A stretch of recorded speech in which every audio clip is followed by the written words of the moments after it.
ये बताइए, ये कहा जा रहा है कि दिल्ली वाले बहुत खुश हैं कि केजरीवाल जी की रिहाई होने वाली थी लेकिन वो रुक गई है। तो भैया पहले अब रात को लोकतंत्र खतरे से बाहर हो गया, सुबह होते ही लोकतंत्र खतरे में हो गया।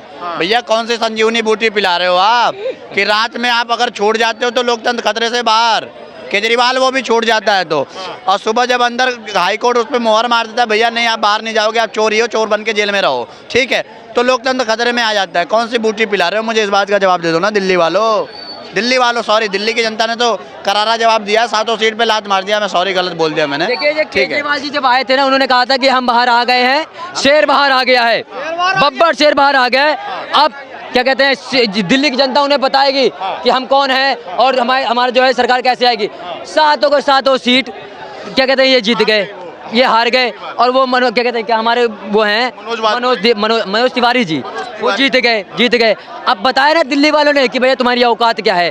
अरे भैया रात को तुम रिहाई होने वाले थे, सुबह दोबारा से बिरयानी अंदर खाने लग गए, ये हालत हो गई। अरे भैया अब दिल्ली की जनता अब थोड़ी समझदार होने लगी है कि भैया घोटालेबाजों को सपोर्ट ना करके ऐसे इंसान को जिताओ जो हमारे दिल्ली का बेड़ा जो गरक हो रखा है ना, उसको थोड़ा सही कर पाए। अरे भैया तुमने किया क्या है, दारू फ्री में बंटवाए हैं, सारे चर्सी पी के क्या कहते हैं यहाँ पे गलियों में लौट रहे हैं, नौजवान पी रहे हैं, उनके घर में लड़ाई दंगा हो रहा है। आप बताओ ना आपने किया क्या है, जितना भी आपने फ्री किया सबका सब घाटे में है। किससे लिए हैं, सब तो जनता से लिए ना। बताइए टैक्स ले लेके आप फ्री में बांट रहे हो, ये गलत नहीं है क्या? लेकिन वो तो कह रहे हैं कि दिल्ली वाले दिल्ली के बेटे के इंतजार में और खुशियां मनाएंगे जब मैं बाहर आऊंगा। दिल्ली की जनता अगर अपने बेटे के इंतजार में है तो 7 सीट क्यों हार गए, सबसे बड़ी सवाल है। और दूसरी बात है, यही केजरीवाल कहते थे, क्या कहते किनको मारा था, थप्पड़ मारा था, किनको अंदर घर के अंदर पीटा था, नहीं घर के अंदर जो पीटा गया था स्वाति मालीवाल है ना, कहते थे दिल्ली की सिंघम है। अरे सिंघम को तुमने घर में पीट दिया तो दिल्ली की जनता के कहते हैं वो सेफ्टी कैसे करेंगी, ये सोचने वाली बात है। आपके ही दिल्ली में रेप हो रहा है, आप रोक नहीं पा रहे हो, सीधी बात है। 6 करोड़ रुपए आप लेते हो यमुना सफाई के लिए, वो तो आपसे साफ होती नहीं है। क्या कर रहे हो दिल्ली में भाई, आपके पास इतने समय हो गया, क्या दिक्कत है? आप अपने खुद ही कहते हैं गुरु को धोखा दिए पड़े, अन्ना हजारी जी को, तो सबको पता धोखेबाज को कौन जिताएगा हमारे देश में। हम ऐसा मुख्यमंत्री नहीं चाहते, हम अपने दिल्ली का जो है विकास चाहते हैं। आज सुनीता केजरीवाल जी एक बात कह रही थी, जो उनकी धर्मपत्नी है, वो कह रही थी कि अरविंद केजरीवाल जी के साथ में ऐसा बर्ताव किया जा रहा है जो आतंकवादियों से भी परे है। कहाँ किया जा रहा है? अरे भैया कमाल की बात कर रहे हो, यही लोग हैं। देखिए एजेंडा फैलाने का तो आप कुछ भी कर लो, यही लोग थे जो कहते थे संविधान खतरे में आने वाला है, ईवीएम हैक होने वाला है और ईडी हम पे छोड़ दिया है, यही सब कहते थे ना। अब ये लोग कहेंगे कि ये लोग चाहते हैं कैसे न कैसे करके जो है केजरीवाल बाहर आ जाए। अरे भैया आपने घोटाला किया है, और किस पे किया है, शराब पे, मदहोश होने के लिए आपने बांटा था लोगों को। अरे दूध दही बांट देते, हम जैसे कमजोर लोग थोड़े से मोटे ताजे हो जाते। हम तो दारू पीते नहीं भैया, लेकिन जो पीते हैं उनके घर वालों से पूछो कि क्या हाल हो गया है। तो भैया ऐसा काम मत करो, दूध दही बंटवाओ, नौजवान खाएगा पिएगा, सीधी बात है। कह रहे हैं कि तानाशाही चल रही है, खुली एकदम सरकार की। कहाँ तानाशाही चल रही है, ये कौन सी बात, मतलब कहाँ से आते हैं लोग? नहीं मिल पाई तो कह रहे हैं कि तानाशाही चल रही है। ईडी भी यही लोग लगाते थे, सरकार बीजेपी सरकार लगाती है। हाँ ईडी ने भिजवाया था क्या इनको, क्या कहते हैं केजरीवाल को, तो क्या कहते हैं ये बीजेपी ने कहते हैं दारू भी बंटवाया होगा फिर तो, है ना। घाटा भी बिजली जो है, ये बिजली पानी जो है घाटा जा रहा है, ये भी उन्होंने करवाया। आपके पास अगर कमी होती है पैसों की, अगर आपको विकास करना होता है, किससे लेते हो, सेंट्रल गवर्नमेंट से लेते हो, वही लेके आप जो वक्फ बोर्ड को 100 करोड़ देते हो। भैया वक्फ बोर्ड को 100 करोड़ क्यों दे रहे हो, क्या काम ऐसा करती है, कौन सा संस्था चलाती है, कौन सा कॉलेज स्कूल चलाती है, कौन सा मेडिकल कॉलेज चला रही है, आप बताओ ना, क्यों दे रहे हो आप उसको? लोगों से टैक्स ले लेके हमारी सरकार में काम होता है, आप वही चीज़ फ्री में बांट रहे हो, ये गलत है कि नहीं है? तो भैया दिल्ली की जनता समझदार हो गई है, इसलिए आम आदमी पार्टी के कार्यकर्ता कह रहे हैं कि जेल से बाहर आकर अरविंद केजरीवाल जल संकट का समाधान करना चाहते हैं, लेकिन भाजपा नहीं चाहती कि दिल्ली के लोगों को पानी मिले। तो भैया इन्हीं से मैं पूछना चाहता हूँ, 1300 गैलन वाटर आपने बोला था जीतने से पहले कि मैं पूरे दिल्ली को दूंगा, 1000 गैलन वाटर आपने दिया, 300 गैलन वाटर कहाँ है, वो भी घोटाले में गया क्या? आप बताइए ना, कहाँ गया पानी? अरे पानी अगर आप पहले ही थे ना, तब भी जल की प्रॉब्लम थी, आज भी प्रॉब्लम है, आप आ जाओगे तो भी प्रॉब्लम होगी। आप नहीं आए थे तब भी, आप थे ना जब यहाँ पे सत्ता में, तब भी यहाँ पे प्रॉब्लम थी। आप जब अभी कुछ समय पहले जो है चुनाव के लिए आए थे, उसी समय स्वाति मालवाल को पीट दिया था, स्वाति मालवाल को। यही कहते हैं कि हम महिलाओं का रक्षा करेंगे, घर में महिलाएं पिट रही हैं, कहाँ से रक्षा करोगे भैया, जरा बताओ हमें। हम भी दिल्ली की जनता पूछ रही है आपसे, केजरीवाल जी बताओ उसको। अरविंद केजरीवाल की पत्नी कह रही है कि आतंकवादियों से भी बुरा व्यवहार किया जा रहा है उनके साथ। तो सर जेल में रसगुल्ले कौन खा रहा है, मेरे को इस बात का जवाब दे दो। उसके बाद अभी जो आप कह रहे थे जल बोर्ड पे, ठीक है कि जल दे देंगे और बीजेपी सरकार देने नहीं जा रही है। अभी थोड़े दिन पहले कोरोना टाइम में मैं बता रहा हूँ आपको, जब दिल्ली में ऑक्सीजन की कमी पड़ी थी तब तो इन्होंने मोदी जी पे ब्लेम मार दिया कि केंद्र सरकार मुझे ऑक्सीजन नहीं दे रही है, और जब ऑक्सीजन केंद्र सरकार ने दे दिया, हमने मंगवा लिया ऑक्सीजन, क्रेडिट तुम ले लो, ठीक है, और जो बुराई है वो भाजपा पे थोप दो। कैसा वो है भाई। उसके बाद आ जाते हैं जल पे, ठीक है, जल की बात कर रहे थे आप। कौन से अगर दिल्ली में जल का प्रॉब्लम है तो जल के जो माफिया हैं, जो जल चोर हैं, उनके पास जल कैसे पहुंच रहा है, ठीक है। जो केजरीवाल के जो प्रवक्ता हैं, जो उनके नेता हैं, उनके पास जल की कमी क्यों नहीं हो रही है, आम जनता को ही क्यों हो रही है? क्योंकि आप घोटाले कर रहे हो। जनता को समझ आ गया सीधा सीधा कि केजरीवाल जो है वो सिर्फ चोरों का प्रधानमंत्री बन सकता है, सॉरी मुख्यमंत्री बन सकता है, ठीक है। इसलिए उसको कोर्ट ने मार के लात जेल में कर दिया है, ठीक है। और रही बात जहाँ तक केजरीवाल की, उसने बेल ना करे, उनको बेल ना मिल पाना, उनके समर्थक कह रहे हैं कि ये सीधी सीधी तानाशाही है सरकार। कहीं ना कहीं वही कारण है बेल ना मिल पाना। उसने झूठे वादे किए लोगों को। 2015 में बोला कि 15 दिन बाद जाके हम लोग यमुना में डुबकी मार के आएंगे 100 परिवार। आज तक उसका परिवार दिखाई नहीं जमुना के आसपास भी। बदबू मारता है भैया जमुना, आप जाओगे ना 10 किलोमीटर दूर से बदबू मारता है, ये है यमुना, ठीक है। से लिया था इन्होंने पैसा जमुना साफ करने के लिए। इन्होंने कहा था जब जमुना साफ हो जाएगी तो हम जाएंगे, मैं और मेरी पत्नी वहाँ पे नहाएंगे। मुझे लगता है नहा लिया होगा, तभी जो है जाके जेल में बैठे हुए। अरे सफाई तो करवाओ पहले। और दूसरी बात, ये केजरीवाल कहते थे राहुल गांधी प्रधानमंत्री बनेंगे, राहुल गांधी प्रधानमंत्री पक्का बनेंगे। मैं तो पक्का कह रहा हूँ कि राहुल गांधी प्रधानमंत्री बनना चाहिए। पता है कब बनते हैं वो राहुल गांधी प्रधानमंत्री? रात को सोने के बाद और सुबह उठने से पहले वो प्रधानमंत्री ही होते हैं, और उसके बाद सुबह उठते ही राहुल गांधी नॉर्मल हो जाते हैं, तो वो प्रधानमंत्री जरूर बनेंगे। हाँ सर ये बताइए, आज बेल ना मिलने के कारण वो सारा आरोप भाजपा पे मन रहे हैं, कह रहे हैं कि ये सब भाजपा की साजिश है, तानाशाही कर रहे हैं मोदी जी, आतंकवादियों से बुरा व्यवहार किया जा रहा है। भाई बेल क्यों नहीं मिली? सर ऐसा है, आम आदमी पार्टी बिना मतलब का बात बोलती है। आप देखो ऐसा है, जब हारते हैं तो ईवीएम पे फोड़ते हैं, ठीक है ना। कोर्ट का कोई मामला हो वो मोदी को फोड़, इनके कहीं शरीर में दर्द हो जाएगा तो बोल देंगे मोदी ने दर्द करा दिया, कहीं ठिकाना नहीं है। ये एक नंबर के घोटालेबाज हैं। आपने दुनिया में कहीं सुना है कि एक बोतल दारू पर एक बोतल दारू फ्री बिकी हो? मैंने कहीं कभी नहीं सुना कहीं भी? क्यों बिका यहाँ पे? इन्होंने अपने लोगों को, जो फैक्ट्री वाले थे, उनको फायदा पहुंचाने के लिए फर्जी कंपनी बना के लाइसेंस दे दिया और कमीशन 12 कर दिया 6 से, और 6% इन्होंने अंडर टेबल मनी ले लिया चुनाव जीतने के लिए। ये कहाँ बचेंगे सर? और केजरीवाल साहब इसलिए बार बार अपना अंदर बाहर कर रहे हैं कि उन्होंने साइन करवाया सिसोदिया जी से। सिसोदिया जी की ज़िंदगी तो गई जेल में। अब केजरीवाल आते जाते रहेंगे, उनसे मिलने जाते रहेंगे, वहाँ चलता रहेगा, बस यही होना है। केजरीवाल भी बाहर नहीं आने वाले हैं, और ये कोर्ट का काम है, इस पर हम टिप्पणी नहीं कर सकते, आप भी नहीं कर सकते। कोर्ट का काम कोर्ट करेगा, कोर्ट जो देखेगा, जिनको जो लगेगा वो देंगे। तुलना भगत सिंह से करते हैं, क्या भगत सिंह ने कभी ऐसे कभी ऐसे काम किए? भगत सिंह के जूती के नीचे जो धूल है ना, धूल, वो भी उनके माथा पे लगने लायक नहीं है। अगर वो धूल भी उनके माथे पे लगा दोगे तो हरिश्चंद्र हो जाएगा वो इतना ईमानदार बोल रहा है अपने को। दुनिया के सबसे कट्टर बेईमान यही हैं, केजरीवाल साहब। केजरीवाल साहब जब आए थे तो लग रहा था कि ईमानदार हैं, पर ठीक बोला था उन्होंने, अन्ना हजारे ने, कि कीचड़ में जाओगे कीचड़ बन जाओगे, तुम भी कीचड़ में सन जाओगे। वही हुआ। आपको याद है इनके वीडियो खुद के आए थे कि कहीं ऐसा नहीं हो जाए। मैं भी गया था वहीं रामलीला मैदान में, मैं भी बैठा था। मैं आम आदमी पार्टी का फाउंडर मेंबर हूँ। 10 रुपये का पर्ची कटा था जंतर मंतर पे, मैंने कटवाई थी। मैं फाउंडर मेंबर हूँ, मैंने 2 बार उनको वोट भी दिया। बाद में क्या हुआ, इन लोगों ने अपना पूरा जमीन हिला दिया। ये बोले कि हम सरकार बनाएंगे बिना किसी समर्थन के। मैं ऐसे एक बैग लेकर के केजरीवाल साहब था, बोले कि जी केजरीवाल के ये शीला दीक्षित से सारे घोटाले इसमें पड़े हैं, जैसे ही बनूंगा वैसे ही जेल में डालूंगा।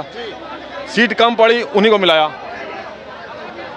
ये सब चंद मेंबर रह चुके, आपने सपोर्ट भी किया, सब काम किया, फिर छोड़ दिया। मेरे बगल में गोपाल राय बैठते थे वहाँ पे।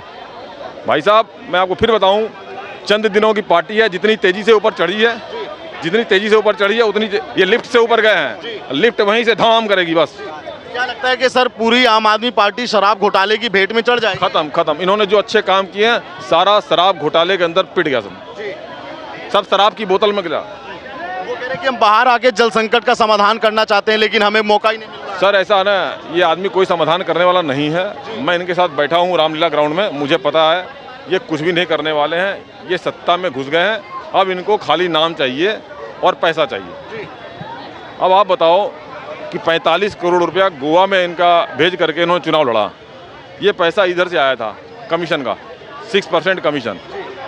और आपको याद होना चाहिए लॉकडाउन में इन्होंने सरकार चलाई थी दारू के टैक्स से, याद है? उन्होंने 50-60% स्पेशल दारू पे टैक्स लगाया था कि सरकार चलाऊंगा, इनके दारू के पैसे से सरकार करता है। अब आप बताओ, आज अरविंद केजरीवाल जी की बेल जो कैंसिल हुई है उस पर क्या कहेंगे आप? देखिए, मैं तो यही कहना चाहता हूँ कि जिस तरह ईडी बार बार कार्रवाई कर रही है और हाई कोर्ट का दरवाजा उन्होंने खटखटाया है, जब निचली अदालत ने कल उन्हें दे दी थी बेल तो उन्होंने कहा कि हमें 8 दिन का और समय दो, फिर रोक लगा दी। पिछले 40-42 दिन से ईडी क्या काम कर रही है? अभी तक क्यों सबूत इकट्ठे नहीं हो पाए? इसका मतलब दाल में कुछ काला है। कहीं ना कहीं कोई ऐसा प्रेशर जो देश की एजेंसियां उन पर डाला जा रहा है कि अरविंद केजरीवाल को किसी भी तरीके से नहीं छोड़ना। ये चाहते हैं, इनका काम है, ये सचिंद्र है इनका, कि जो दिल्ली के अंदर जल संकट है इसके ऊपर राजनीति गरमाओ। जो दिल्ली के अंदर विपक्ष मटके फोड़ रहा है, मैं कहना चाहता हूं अगर आप उन्हीं मटकों से दिल्ली की जनता को पानी पिलाओगे तो पुण्य कमाओगे। दिल्ली में जल संकट है, जल पे कभी विवाद मत करो। जल है तो एजेंसियों पे दबाव है, केजरीवाल को बाहर आना नहीं चाहते, जल संकट का समाधान नहीं। सर केजरीवाल साहब ने बोला था चुनाव के पहले कि मेरे को मोदी जी सिर्फ चुनाव में प्रचार करने के लिए नहीं देना चाहते हैं कि वो मैं हरा दूंगा मोदी जी को। क्या कर लिया उसने? के 7 सीटों पे साफ है वो। तो फिर यार ये बोलने की बातें हैं जी। केजरीवाल साहब बोल देंगे कि मोदी जी प्रचार, अरे 3 सीट पंजाब में जीते, 13 सीट थी वहाँ पे। पंजाब पूरा उनका है, मैं मानता हूँ, पंजाब पूरा उनका है। पंजाब के अंदर क्या भाई ये बताइए, क्या एजेंसियां स्वतंत्र नहीं होती हैं? एजेंसियां स्वतंत्र होती है कि नहीं होती है? एजेंसियां देखिए स्वतंत्र होती हैं, लेकिन कह रहे हैं ना, 2014 के बाद से भाई साहब हमने बहुत कुछ देख लिया इस देश के अंदर पिछले 10 सालों के अंदर। जब आपकी एक ताकत होती है ना, जब देश का राजा तानाशाही की तरफ जाता है, आपने जर्मनी का हाल देखा था, हिटलर ने खुद गोली मार ली थी अपने। उनने क्या कह दिया था कि देश के अंदर वो अकाल आ गया था वहाँ कि वहाँ का राजा खुद ही अपने ऊपर हावी हो चुका था। तो मैं कहना चाहता हूँ कि जिस तरह देश के विपक्ष के नेताओं को खत्म करने का काम करा गया, देश में बड़े चुनाव होने से पहले देश के 2 मुख्यमंत्रियों को गिरफ्तार करा आपने, जब लगातार उनके ऊपर आरोप सिद्ध नहीं हो रहा, 5 रुपए नहीं मिले उनके घर से, और आप बात कर रहे हो कि जो है ना वो भ्रष्टाचारी का फैला देश नहीं। एक मिनट, देश की एजेंसी के बारे में बोलना चाहूँगा। आपको याद होना चाहिए सुप्रीम कोर्ट ने बोला था CBI तोते पिंजरे का तोता है। ये कौन से काल में बोला था, बताना जरा सा। ये कांग्रेस के काल में बोला था। मैं मानता हूँ, सुनिए मेरी बात, कांग्रेस के काल में बोला था। आज वो तोता भी पिंजरे में छोड़ गया। भाई साहब यहाँ आ जाओ, वो तोता सुप्रीम कोर्ट ने, लेकिन आज भी देश के 4 जजेस ये बोलते हैं कि देश के लोकतंत्र को खतरा है, देश के कॉन्स्टिट्यूशन जो 48 वोट से अगर कांग्रेस का कैंडिडेट हार गया ना तो EVM पर तुरंत सवाल उठा दिया। ये यही लोग हैं और ये वही लोग हैं। 15 लाख लेने मेरा मुद्दा कुछ हो रहा है। एक सेकंड सर, ये बताइए, ये कहिए लोग जरा शांत रहे, बड़ी एक मिनट साहब, थोड़ा सा 2-4-5 एक मिनट, ये कह रहे हैं 5 मिनट शांत रहे। ये कह रहे हैं कि एजेंसियों पे दबाव है और केजरीवाल का बाहर आना भाजपा के लिए खतरा है, इसलिए उनको अंदर रख रखा है। देखिए मैंने कहा जरा चुप रहेंगे, एक सेकंड भाई, इतने देर से खड़ा हूँ, चुप रहिए जरा। देखिए ऐसा है, जैसे कभी कभी हम लोग एक उम्मीद करते हैं कि आज शेयर इतना गिरेगा, लेकिन हमारी उम्मीद से ज़्यादा गिर जाता है, हमारी उम्मीद से ज़्यादा गिर जाता है। तो ये राहुल गांधी और अरविंद केजरीवाल कितना गिरेंगे राजनीतिक सुख के लिए और सत्ता के सुख के लिए, इसका अनुमान नहीं लगाया जा सकता। अब जब बात ये कर रहे हैं, कल तथ्यात्मक बात कर रहा हूँ मैं, कल जब निचली अदालत ने इनको बेल देने का काम किया तो सिर्फ और सिर्फ इन्होंने अरविंद केजरीवाल का पक्ष सुना, ईडी की दलील नहीं सुनी। ईडी अपना दलील देना चाहती थी लेकिन कोर्ट ने कहा नहीं सुनेंगे। समझिए, कोई भी फैसला जब तक दोनों पक्ष को अब नहीं सुनेंगे वो फैसला नहीं हो सकता। ये एक पक्षी फैसला था और जब एक पक्षी फैसला था तो उसमें ईडी भी एक पक्षकार है। ईडी के पास, ईडी का हक है, ईडी का राइट है कि उसको हाई कोर्ट में चैलेंज करे। ईडी ने हाई कोर्ट में चैलेंज किया तो कौन सा गलत कर दिया? कल जब आपके पक्ष में फैसला आया तो आपको लगा अब तो जेल से निकल गए, तो लोकतंत्र की जीत हो गई, और आज तानाशाही की जीत हो गई। मीठा मीठा थू थू, मीठा मीठा गप गप और कड़वा कड़वा थू थू। जब आपके पक्ष में कोई फैसला आ जाए तो लोकतंत्र की जीत होती है, वही कोर्ट जब आपके विपक्ष में कोई फैसला दे दे तो तानाशाह हो जाता है। लोकतंत्र कोर्ट जो है मोदी जी के दबाव में काम कर रहा है, ईडी मोदी के दबाव में काम कर रहा है। सुनिए, ये लोग ये कहते थे, ये लोग भैया पानी की बात, अरे कोई बात नहीं, ये नहीं रुकेंगे। ये खाली ना गधों की तरह पौ पौ पौ पौ पौ पौ करने आते हैं। इनके पास न तथ्य होता है, न तर्क होता है, न आंकड़ा होता है। अभी बताइए क्यों नहीं, इनकी खड़ा होने की हिम्मत क्यों नहीं हो रही है? हाँ मैं देता हूँ, आप ये बताइए, अभी पानी की बात कर लीजिए आप। नहीं सर, पहले ये बताइए, एजेंसियां काम करती हैं, एजेंसियां स्वतंत्र होती हैं, उनके पास में राइट्स होते हैं, तो मोदी को दोष क्यों? 100 मोदी के नाम पे दोष क्यों? ये इसे ही बोल रहा हूँ ना। ये बताइए, ये जो है जब मैंडेट आया तब बोले लोकतंत्र की जीत हो गई, हमने जीत गए, मोदी हार गए, तब ईवीएम पे सवाल नहीं आया, क्योंकि उनको लगता था नीतीश नायडू को हम तोड़ लेंगे, सरकार बना लेंगे, और जब सरकार बना लेंगे तो ईवीएम पे सवाल करेंगे तो हमारे सरकार पे सवाल आ जाएगा।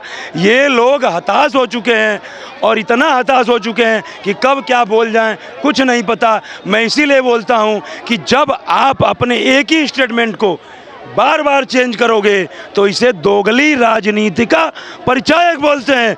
और मैंने बड़ा क्लियर कट बोला कि राहुल गांधी और केजरीवाल कितना नीचे गिर सकते हैं इसका अनुमान नहीं लगा सकता। अभी आप पानी की बात कर लीजिए, ये इससे जुड़ा हुआ मुद्दा है, जुड़ा हुआ मुद्दा है। जब दिल्ली में बाढ़ आ जाती है तो आप कह रहे हो हरियाणा जो है पानी छोड़ रहा है, हरियाणा हमको जो है बदनाम करने के लिए पानी छोड़ रहा है, और आज जल संकट है तो पानी नहीं दे रहा। आप बताइए, अभी तो आप 2 महीने से मोटी मोटा 2.5-3 महीने से इस फंसे हो ना तियाड़। इससे पहले तो आप स्वतंत्र थे, और ये पानी का संकट ऐसा नहीं है कि बाढ़ भी हर साल आती है लगभग और पानी की प्रॉब्लम भी होती है।